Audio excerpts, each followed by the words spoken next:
Hey, this is Ben with another color review. This time I'm on red. This is a ranking of how highly the cards in my cube are getting drafted on CubeTutor's website. And this is just a ranking of how all the cards are getting drafted, how highly. So I just am going to do a little comparison of how cards are getting drafted compared to where I personally would draft them. So here's the top 10. Number 1 is Koth. Koth is awesome. I love getting Koth early in a draft and building around, going usually mono red, maybe mid-range red, mid-range Gruul, mid-range Boros, but I usually try and go mono red if I'm able to snag Koth early. That being said, pack one, pick one. I can see why Lightning Bolt is number 2. I wouldn't be surprised if Lightning Bolt was number 1 just because it's so versatile. I mean, it's the staple 3 damage for one card, and people will draft it in any color deck and sometimes even splash for it. Goes great in the Izzet decks or just any deck playing red, one's Lightning Bolt. So I am a little surprised to see Chain Lightning at number 3. I guess maybe I shouldn't be because Lightning Bolt being an instant obviously is way better than Chain Lightning, but I'm surprised to even see it in the top 10. But now that I'm thinking about how I normally draft, I usually take it pretty highly if I'm red, just because, yeah, it's not as good as Bolt, but it's still pretty awesome. So Goblin Guide at number 4, it's the card you want in mono red. I mean, just being able to drop Goblin Guide on the play on turn 1 is just so strong. So it's sweet. But the card, me personally, that Lightning Bolt probably should be the most drafted red card. But in my rankings, I think Sulfuric Vortex is the card. If I can get it early enough, obviously pack 2 and 3 are different, which could explain why it's a little lower than I would expect. But if I see Sulfuric Vortex anywhere early in pack 1, I'm just slamming it and going mono red. Just because I was having this conversation with someone else last week. I think it is more important to its archetype than any other card is to its respective archetype. Just what Sulfuric Vortex does and doing so much damage and preventing the life gain. And it's an enchantment which is hard to kill, hard to remove. I love Sulfuric Vortex a lot. It's my favorite card in the whole cube. So personally, if this was my rankings, I guess this is rankings of how highly they're drafted. So maybe because of that, I would have it second behind Lightning Bolt. But me personally, I would Sulfuric Vortex pack 1 anytime I see it early on and just take it and go mono red. So that's my rain on Vortex. FTK is next. Pretty good. It's a 4-drop, which is a very crowded slot in the red section, as we'll see, especially more so with potentially new Chandra from M14 getting added. I did post a preview video for her.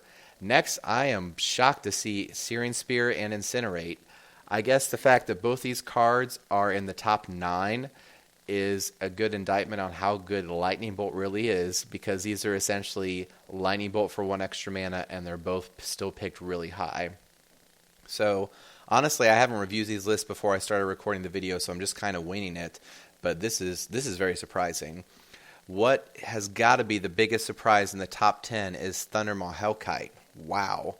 I guess people just love the raw power of 5/5 Hasty Dragon for 5. I mean, don't get me wrong, Thundermaw Hellkite is amazing, and it's a great curve topper for the red decks, but it's not a card I'm usually excited to pick top of the pack.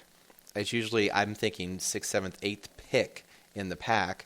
Even if I'm mono red, like I'll take like an Incinerate or a Chain Lightning. Maybe I need to go with some other options. Maybe even like a Firebolt above like a Thundermaw Hellkite. Or maybe even like a 2-drop or a 1-drop. Those are the cards that mono red needs more than Thundermaw Hellkite. So I'm shocked to see this card this high.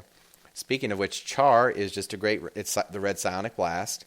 But Char is just sweet. Just being able to do 4 damage to anything. It kills a lot of the bigger creatures in Cube. And 4 to the face to close out a game. It makes it a great card. So biggest surprise here, Thundermaw. Card I would put a little higher, Sulfuric Vortex, but wow. Next 10, cards that jump out.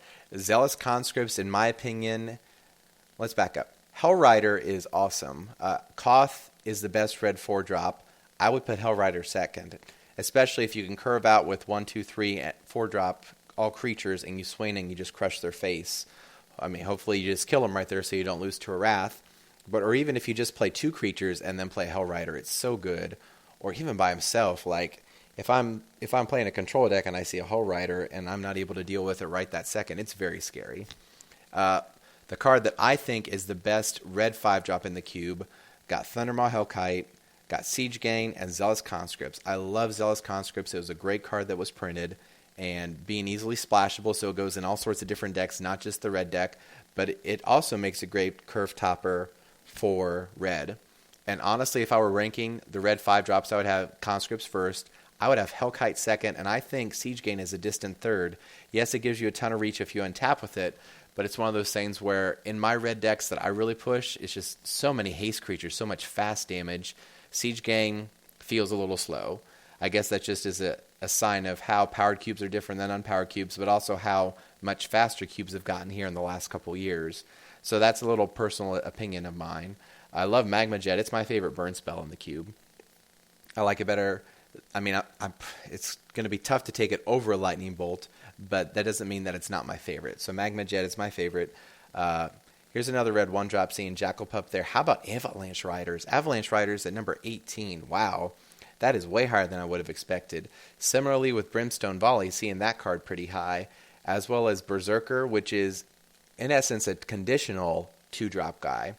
It's sweet if you get the Blood Rush. It's nuts. And I Blood Rushed it off of a Vortex the other day. It was pretty sweet with the Chaos Warp. But anyway, but seeing that so high, conditional 2-drop is surprising. So next 10, wow, Rolling Earthquake pretty high. So is Inferno Titan. So I guess seeing these other cards higher gives me a good sign that people aren't just drafting red for just the strict mono red deck. People are splashing in the Sweeper or grabbing Inferno Titan to go big red. So that's nice. Wheel of Fortune, I'm not a huge Wheel of Fortune fan, but that seems like a good placement. Like here, Keldar Marauders, like I would play that over the Stormblood Berserker if in a pick order. I would definitely take Keldar Marauders first. And again, back to the hasty creatures, Hero of Oxid Ridge is sweet. So is Grim Lavamancer. How about Reckless Wave this high? The more I've played with it, the more I keep it in on the play. And I'll even occasionally, if I have enough 1-drops, side it out on the draw, just because it's so much worse. So that's a card that I don't think should be ranked that high. There's that Siege Gang. That's still a pretty high pick, still in the top half of the cube. Stromkirk Nobles has been a good card, especially you drop it on turn 1. And I can't tell you how many times I've had a control deck and I've had like a human, and I just haven't been able to deal with Stromkirk till it gets real big. Gorehouse Chainwalker has been a great addition from the Return to Ravnica block. Bonfire's been a good card as well, a real fun card, and there's Firebolt. Next 10, Pyrewild Shaman. Honestly, I don't know if this is I can't remember if we added this card in, if it's been a couple months since I started doing the CubeTutor drafting, or if it was just recently. So I don't know if the sample size is good enough for it, but it's been solid.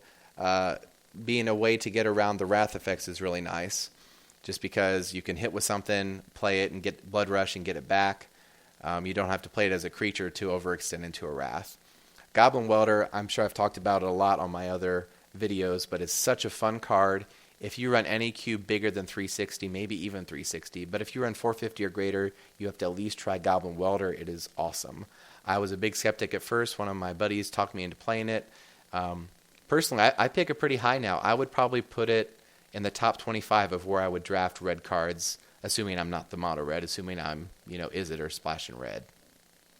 I love Smash to Smithereens. Here's the other Earthquake. Again, back to cards that are very similar, but having Rolling Earthquake, which hits all creatures minus a handful of the Horsemanship creatures, which we don't have any in this cube. The Rolling Earthquake versus regular Earthquake, 27 spot difference is huge. So, question I've been trying to figure out is which X spell should I cut if I need to cut one? Do I cut Banefire or do I cut Devil's Play? So that's a side question I've been thinking about a lot recently. Sneak Attack's a fun card, but even though we're getting close to the bottom, all these cards are still pretty good. Interesting to see these cards, which are pretty close. Torch Fiend's better, usually. Pretty close, be ranked right next to each other. I think this is low for Pillage. People are undervaluing the ability to destroy land for 3 mana, or an artifact. So it's awesome. Chandra is fine. And then this has got to be, of all the 4 colors I've done so far, this is the most underdrafted a card is in the cube that I've seen. Fire Blast in the bottom 10 is criminal. It's one of the best cards in the heavy red deck, just because it's 4 damage to the face. It's free to cast. You can tap out for your 4 hasty 4-drop, swing in for a ton of damage, Fire Blast for the win. It's so strong, and I don't think people realize just how good it is, or maybe they just haven't read the card or are familiar with it. But I love Fire Blast, and anytime I pass it in red, it's very rare, but anytime I do, I actually feel physical pain because it's so strong. So Shrine, that's another card that people don't draft very high, but it has been, especially against like blue-black control, if it resolves, it's such a beast to deal with, but it's sweet. Chaos Warp's been a fun card we've added recently. This is Molten Rain, similar to Pillage in that it's able to destroy land and do some damage. That's pretty low ranking for that. Goblin Patrol and Mog Fanatic, honestly, I would be very happy to cut them out of the cube. So 70 is cards. Yeah, these are the bottom 2 ranked cards in the whole cube. And I would be very happy if they reprinted some more 1-drops so I could get rid of these cards. Honestly, if they print one more 2-power 1-drop, I think I would cut Goblin Patrol next, just because the Echo cost is so annoying. Mog Fanatic's okay, but I would be glad to get 2 more Rakdos Cackler type cards and just cut both those off the list. So, in summary, most underrated cards here, I feel like Shrine is underrated. I feel like Fire Blast is just 30, maybe 40 spots underrated compared to where it should be. Up at the top, seeing Sulfuric Vortex, I'd like to see it a little higher. Thundermaw Hellkite's overrated. I'm not going to say they're overrated, but I'm surprised to see these cards so high. I think that's very eye-opening for me as a cube designer to see what people think of these cards and how highly they draft them. I think this whole exercise has been really interesting for that. I love Zealous Conscripts, and I would put that as a number 1 5-drop, like I said. And Reckless Waif, that's a little high for Reckless Waif. I'd rather see a lot of the other 1-drops a little higher than that. So that's a summary of my red section. I'll be back with the green section. That's the last one I need to do, and maybe do some guild cards and some other stuff. So